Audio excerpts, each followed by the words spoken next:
जो कैसे हो आप सभी। आशा करती हूँ आप सभी स्वस्थ होंगे। चलिए आज की कार्यपत्रिका शुरू करते हैं। आज दिनांक है 24 मार्च 2022 और SCERT द्वारा दी गई कार्यपत्रिका संख्या 53 हम करेंगे जो कक्षा 3 के लिए है। यहाँ साथ में आप अपना सेक्शन लिखिए A, B या C, जो भी आपका सेक्शन है। पठन अभियान का 10वां सप्ताह है जिसका थीम है जंगल की महारानी। यहाँ आपको अपना नाम और यहाँ पर अपने शिक्षक या शिक्षिका का नाम लिखना है। नमस्ते प्यारे बच्चों, आशा करते हैं कि आप सभी स्वस्थ और खुश होंगे। मेरा नाम अली है। मैंने आज पुस्तकालय के अखबार में जंगल की महारानी तुलसी गौड़ा के बारे में जाना और बहुत प्रभावित हुआ। मैं आपके लिए वही समाचार पत्र लाया हूं। आइए हम सब बोलकर इसे ध्यान से पढ़ते हैं। तो देखते हैं कौन है तुलसी गौड़ा जो जंगल की महारानी है। ये देखिए समाचार पत्र की यहाँ पर खबर दी है आपको। जंगल की महारानी तुलसी गौड़ा। तुलसी गौड़ा कर्नाटक की एक आदिवासी महिला है जो हलक्की स्वदेशी जनजाति से संबंधित है। वह पिछले 60 सालों में 30,000 कितने पौधे 30,000 से अधिक पौधे लगा चुकी हैं और वन विभाग की नर्सरी की देखभाल करती हैं। वह कभी स्कूल नहीं गई, इसके बावजूद उन्होंने पर्यावरण को बचाने की दिशा में अपार योगदान दिया है। तुलसी गौड़ा को 8 नवंबर 2021 को पद्मश्री से सम्मानित किया गया है। समारोह में वह नंगे पैर और पारंपरिक पोशाक पहने हुए आई थी। अपनी इन्हीं खूबियों के कारण उन्हें जंगल की महारानी कहा जाता है। तो देखा आपने यहाँ पर किसके बारे में बताया है, तुलसी गौड़ा जी के बारे में बताया है। ये एक कर्नाटका की आदिवासी महिला है जो कहाँ से है, हलक्की स्वदेशी जनजाति से संबंधित है। और इन्होंने पिछले 60 सालों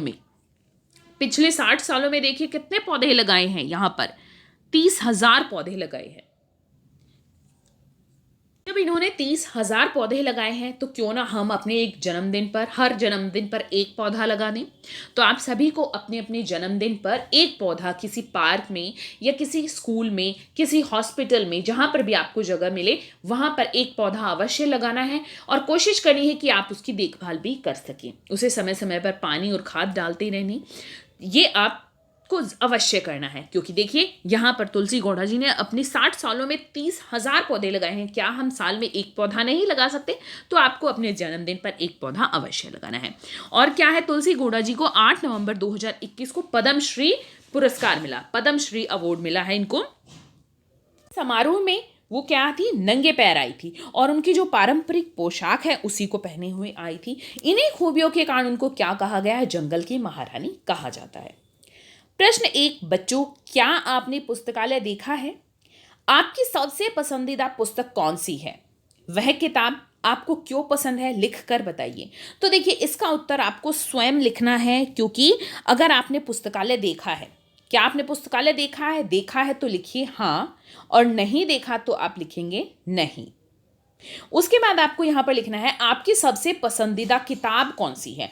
तो आपकी जो भी पसंदीदा किताब है, जो किताबें आपने पढ़ी है, उनमें से सबसे अच्छी जो किताब आपको लगी है उसका आपको यहाँ पर नाम लिखना है और वो किताब आपको क्यों पसंद है उसका यहाँ पर कारण भी लिखना है। अब आप सभी ने अलग अलग किताबें पढ़ी होंगी, अलग अलग किताबें पढ़कर उनका अलग अलग नाम होगा, वो आपको क्यों पसंद है वो भी अलग अलग कारण होगा। तो कोशिश करना है आपको कि ये उत्तर आप स्वयं लिखें। अगर आप नहीं लिख पा रहे हैं तो मुझे किताब का नाम एक बार कमेंट सेक्शन में बता दीजिए कि आपने ये किताब पढ़ी है। उस किताब की मैं आपको विशेषता बता दूंगी कि वो उसमें क्या क्या अच्छी बातें हैं, कि वो हो सकता है आपको क्यों पसंद हो।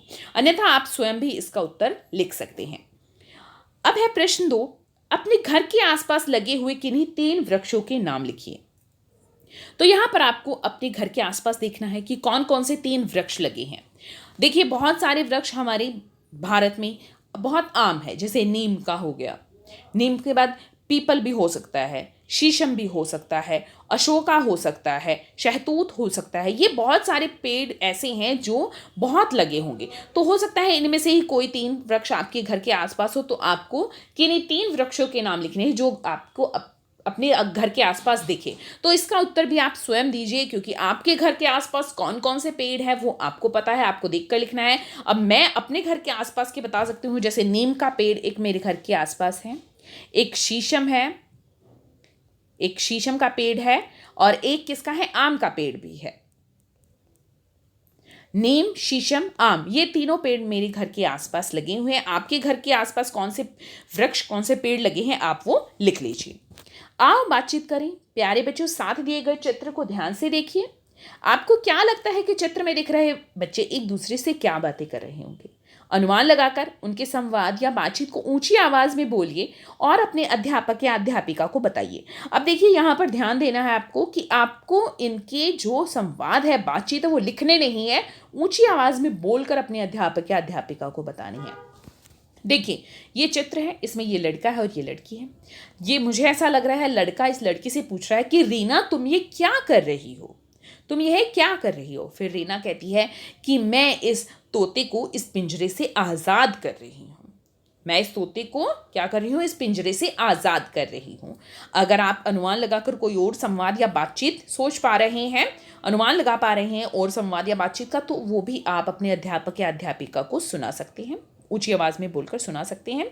अन्यथा जो मैंने आपको कहा है, आप वही जो इनके संवाद है या बातचीत है वो सुना दीजिए।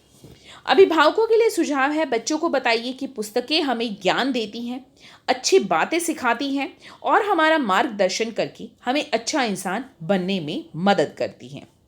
आज का कोविड का मैसेज है कि जब भी हम घर से बाहर जाए, हमें मास्क पहनकर जाना चाहिए, तभी हम कोविड से सुरक्षित रह सकते हैं। आज की ये कार्यपत्रिका यहीं पर समाप्त होती है। अगर आपको वीडियो पसंद आई है तो लाइक कर दीजिए, अपने फ्रेंड्स के साथ शेयर कीजिए और चैनल को सब्सक्राइब कर दीजिए, ताकि आगे आने वाली वर्कशीट आपके मिस ना हो और आप अच्छे से अपना काम कर सके। हाँ, मुझे कमेंट सेक्शन में ज़रूर बताइए कि आपके घर के आसपास कौन कौन से 3 वृक्ष लगे हैं, कौन कौन से 3 पेड़ हैं आपके घर के आसपास, मुझे कमेंट सेक्शन में ज़रूर बताइए। चलिए फिर मिलते हैं एक नई वर्कशीट के साथ, तब तक के लिए अपना ध्यान रखना। धन्यवाद।